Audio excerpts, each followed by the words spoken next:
আপনাদের সকলকে সুস্বাগত আমার এই ছোট ফ্যামিলির আরো একটা নতুন ভিডিওতে। সো ব্যাপারটা হচ্ছে আজকে আমি যাচ্ছি রাজমেলায়।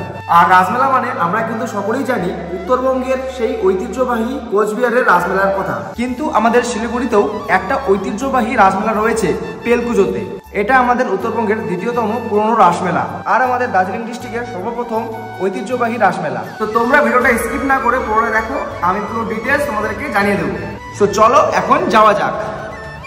সো গাইস, তোমরা যদি কেউ পেলকুজোদের এই রাসমেলায় আসতে চাও শিলিগুড়ি থেকে বা বাগডোগরা থেকে, তাহলে তোমাদেরকে আসতে হবে এই মেডিকেল মোড়ে, ঠিক আছে? শিলিগুড়ি থেকে যারা আসবে তারা কিন্তু তোমরা এই নৌকাঘাট হয়ে মেডিকেল হয়ে কিন্তু এই রাস্তা হয়ে আসতে পারো। আর একটা রাস্তা রয়েছে মাটিকাটা হয়ে ফ্লাইওভার হয়ে। আর যারা বাগডোগরা হয়ে আসবে তারাও কিন্তু শিব মন্দির হয়ে দুর্গা মন্দির হয়ে এই মেডিকেল মোড়ে আসবে। মেডিকেল মোড়ে আসার পর এই রাস্তা ধরে এই বাজারে, একটা বাজারের রাস্তা ধরে সোজা কিন্তু মেলায়। সো গাইস, এটা হচ্ছে মেডিকেল মোড় বাজার, ঠিক আছে? এই রাস্তা সোজা ধরে একদম মেলায়, কিন্তু পেলকুজোতে মেলায়। এই হচ্ছে গাইস মেলার আলোকসজ্জা, মানে গেট, ঠিক আছে? ভেতরে পুরো আলোকসজ্জা রয়েছে। আমি এখন রয়েছি কামিনেশ্বরী স্মৃতি সঙ্গে, ঠিক আছে? আর তোমাদেরকে এই বছর দেখাচ্ছি কি বানিয়েছে ভিতরে।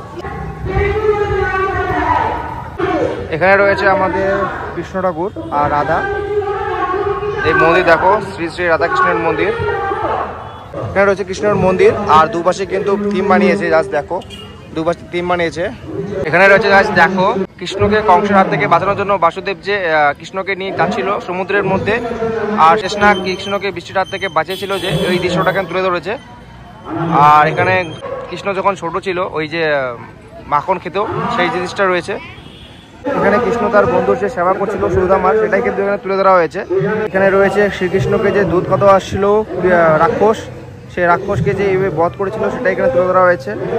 আর অর্জুন যে কৃষ্ণকে তীর মেরেছিল সেটাই এখানে তুলে ধরা হয়েছে। দেখো কত তীর রয়েছে, তীরের উপরে শুয়ে রয়েছে আমাদের ভীষ্ম, পিতামহ ভীষ্ম আর অর্জুন। আর এখানে কিন্তু সবাই ঠাকুরকে সবাই ঘোরাচ্ছে, এখানে সবাই এক এক করে এসে ঠাকুরকে ঘোরাচ্ছে।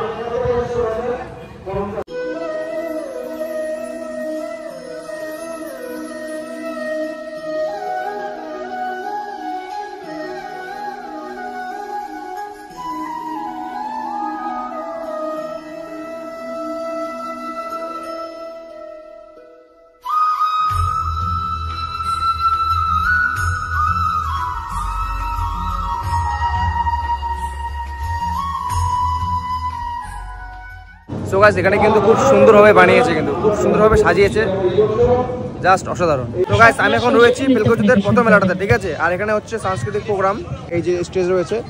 তো এখন আমি সাংস্কৃতিক প্রোগ্রাম দেখছি, আর এখানে কিন্তু আরেকটা মেলা রয়েছে, সেটা দেখাবো তোমাদেরকে। পেলকুজোদের এই পাশাপাশি দুটি রাসমেলায় কিন্তু সারা রাত ধরে সাংস্কৃতিক অনুষ্ঠান হয়ে থাকে।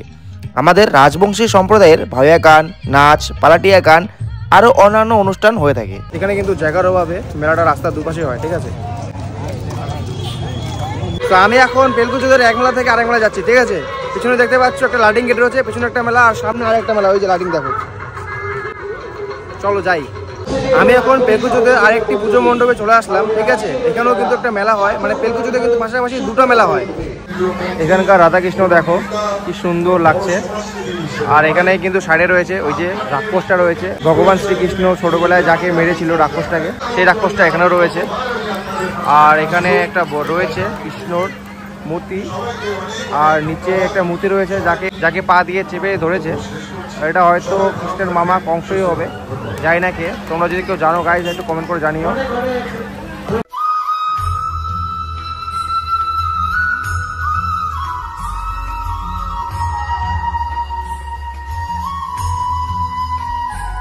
এখন আমি আছি কিন্তু মেলায়, ঠিক আছে? আর মেলায় এখন প্রচুর ফাঁকা, মানে ভিড় নেই, আজকে প্রথম দিন। জাস্ট দেখো,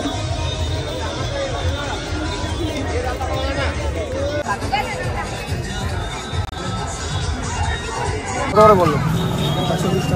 40 টাকা কিলো। কয় কিলো নিবি? আধা কিলো নিবি। এখন আমরা আসছি জিলাপি নিতে, ঠিক আছে? এই যে জিলাপির দোকান।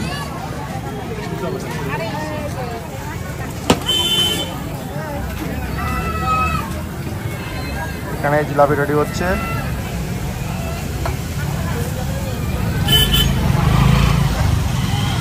সো গাইস, আমার কিন্তু মেলা ঘোরা শেষ, ঠিক আছে? আমাদের শিলিগুড়ির এই পেলকুজোদের রাসমেলায় তোমরা যদি আসতে চাও আসতে পারো। মেলা কিন্তু 5 থেকে 7 তারিখ পর্যন্ত চলবে, মানে 3 দিন ধরে মেলা চলবে। তোমরা যারা যারা আসতে চাচ্ছ এই রাসমেলায় চলে আসতে পারো। আজকের ব্লগ এখানেই শেষ করছি। তোমরা যদি এখানে আসতে চাও তো অবশ্যই চলে আসো, আমি কিন্তু লোকেশন দিয়ে দিয়েছি, ঠিক আছে? তো দেখা হচ্ছে নেক্সট কোনো ব্লগে, বাই।